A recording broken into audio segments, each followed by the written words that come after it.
the Successful Mind podcast.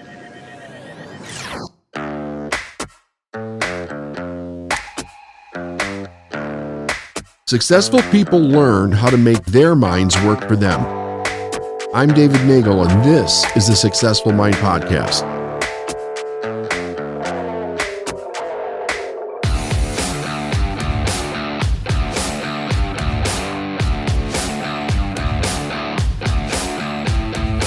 Hey everyone, David Nagel. Welcome to another episode of the Successful Mind podcast. I want to tell you a story back in 1986 when I went into the Army. I had an interesting experience as I was going through the initial training phases of the U.S. Army, which was basic training and then AIT. And one of the interesting things was that I was carrying this belief that I had from school and various other things that I had done, that same kind of belief that probably everybody has, that when you have these specific tests, that you have to pass these tests in order to be able to move to the next level of life or school or grades or whatever it is that you're looking to do. And I wasn't good at that when I was a kid. I had a really rough time with it. I was not a good student, didn't like school, was not really interested in what was being taught at the time. There was a lot of other things going on in my life at the same time, so I'm sure that the other problems that were going on were affecting how my outlook was on school to begin with. But I would dread when a math test, an English test, the spelling test, whatever was put in front of me. I didn't get good grades on it. So when I got into the service, it was constant tests. You had to pass a test to get in. You had to pass a weight test. You had to pass a height test. You had to pass a physical agility test. You had to pass the ASVAB test. And in the beginning, it wasn't so bad, although I do remember stressing out about it a little bit. But as I progressively got in and was working towards getting through all of the basic skill sets that they teach you, I started to really be very concerned that I wasn't going to be able to pass the tests that they were putting on me, because not only did they keep increasing, but the level of exhaustion that was coming over me and the other people that I was training with was unbelievably extraordinary. I've never to this day ever felt that exhausted in mind and body in my life. Very little sleep and constant physical exercise and mental exercise and training all the time. And we knew about some of the tests that were coming up, that they were big. Like, there were things that I had never done before that required an extreme amount of physical capability to do it. And I felt like, well, if I had enough rest, I'm sure that I could probably do this. Not that it would be easy, that I could do it, but it's almost like you're starting out with everything being exhausted. Now, I went through this, I passed, I moved on, I did all of that stuff. But it wasn't until later that I found out that the idea was not so much that you passed the test, but that you didn't quit. And then looking back at what I went through when I went through, especially basic training, there were some things that I went through. I won't say what they were because it really doesn't matter what they were. It's just an obvious idea that you become aware of after you've gone through it, where they're actually trying to get you to quit. And they're doing it in a way. Now, here's one of the things that we know, because we've had several people go through Navy SEALs and come out, and amazing people have done unbelievable things. But as they talk about going through BUDS and Navy SEALs, they talk about the idea of they try to get you to quit. They try to get you to quit every day. They encourage you to quit. Because if you can't make it through, right, then you're never going to be as good as you need to be able to do the different assignments that you get, as a Navy SEAL.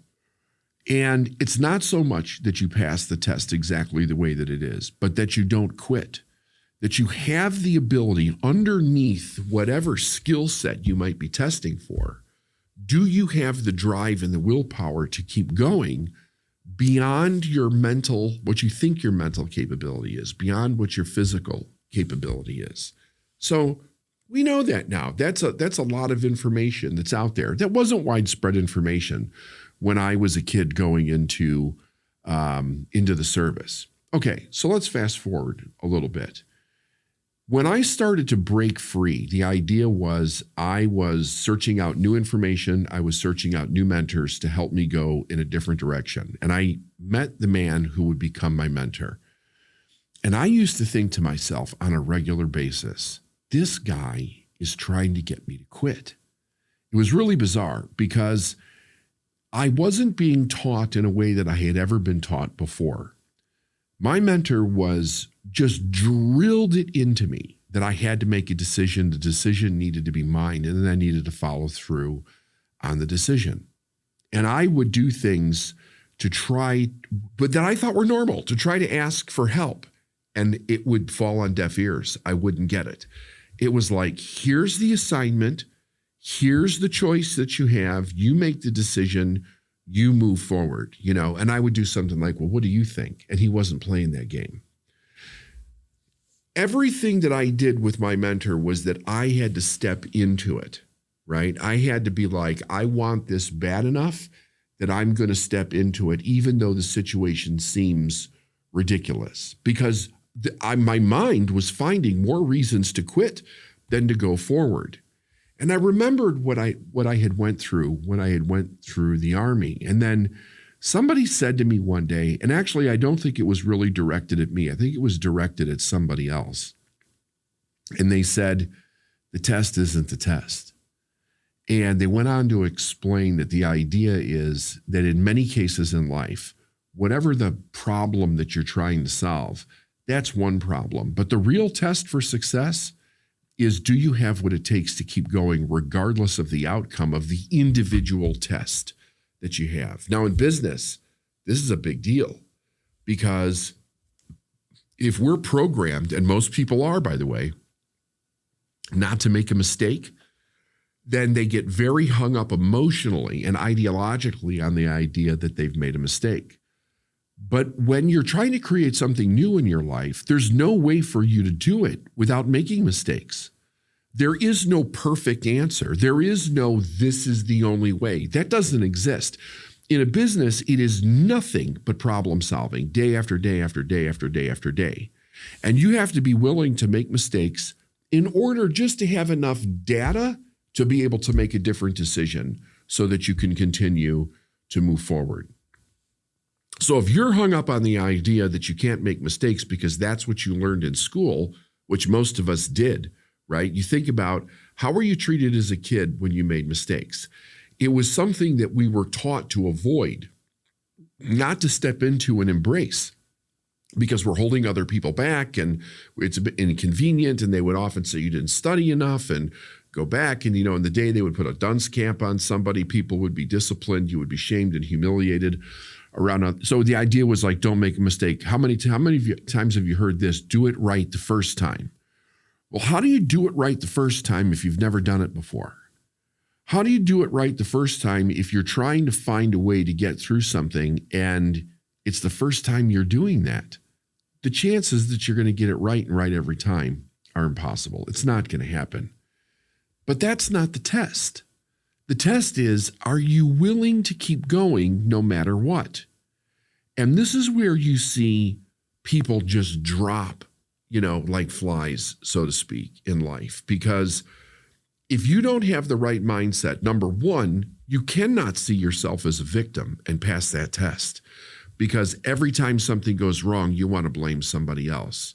So the question isn't, how do I get better? The question is, how does somebody else or something else change that's preventing me from getting what it is that I want? That's the wrong question. The question always has to be, how do I get better? How can I be different, look different, do different, learn different? How can I learn from mistakes? How can I own those mistakes so that I continue to move through and finally get the results that I want?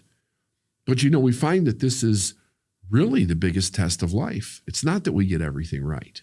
It's that we don't quit.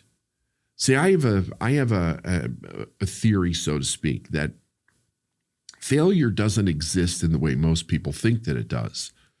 Failure only exists in the mind of somebody who's actually going to quit. That's the only time you fail, right? There are things that you do that might be failures, right? Like think about somebody who's inventing something like Edison with the light bulb, who supposedly had 10,000 failures before he got the light bulb right. But the test wasn't the bulb, obviously. The test was, do you have the internal duration, right? The intestinal fortitude to be able to continue to move forward to get the outcome that you're looking for. The only thing that I've ever found with anybody that actually brings that to the surface is to have a true desire for the thing that you want. Either a person is moving away from something that they don't want, or they're moving towards something that they do. In many cases, it can actually be both, right? In my case, it was both. I was moving away from a life that I had created that was just a disaster, and I was trying to find something new. And the power in the beginning to move away from what I didn't want was stronger than to move to what I did want, because that was just very small. I just wanted a better life for my family. And I recognized mistakes that I had made trying to get there. So I had to figure out how to turn that around. But along that journey, and along many journeys that I have been, where people will see me struggling and trying to get from one place to another, it's been suggested more than once to me by people that say that they care, that maybe you should give this up.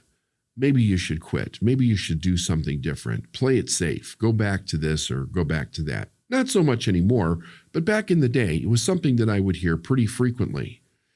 And for me, the mindset that I developed around it, because I had thought about it a lot. Like when I decided that I was going to start to become successful and change my life, there were other people that either benefited from that or suffered the consequence if I had gotten it wrong, because I had gotten married and had children. And I thought to myself, I don't want to put them through something worse than what we have now. But if I don't change what we have now, it's going to get worse all by itself. And I thought, you know something? I have a deep desire to be, do, and have something different. I don't know how I'm going to get there. I don't know if I can make it. And if I try and I figure out that I can't make it, I think I could live with that. If it's an absolute for certain, I don't have what it takes in order to be able to get where it is that I want to go. But what I can't live with is not trying and living to 80 or 90 years old and looking back at my life and the life of my family and seeing what I couldn't do as being a consequence to how all of us were living, and then having to think to myself, I didn't even really try, because trying has no end if you're committed.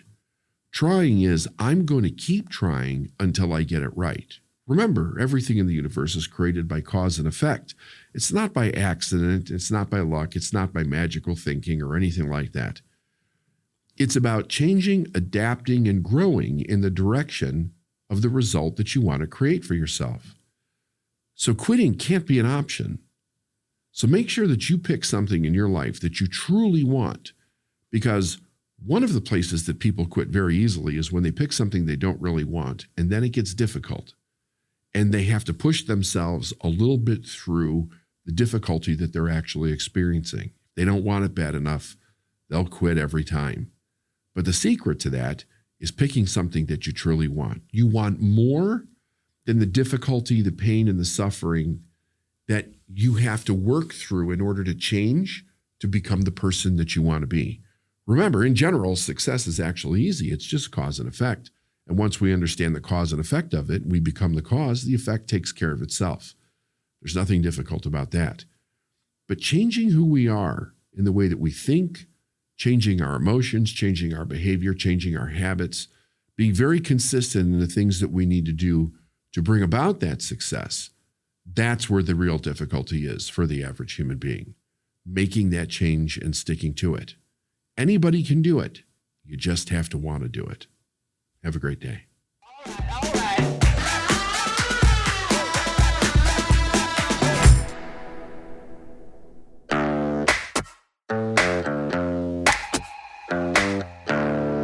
Thanks for listening to the Successful Mind podcast. If you like what you heard and you want to learn more, go to lifeisnowinc.com. I'll see you next week.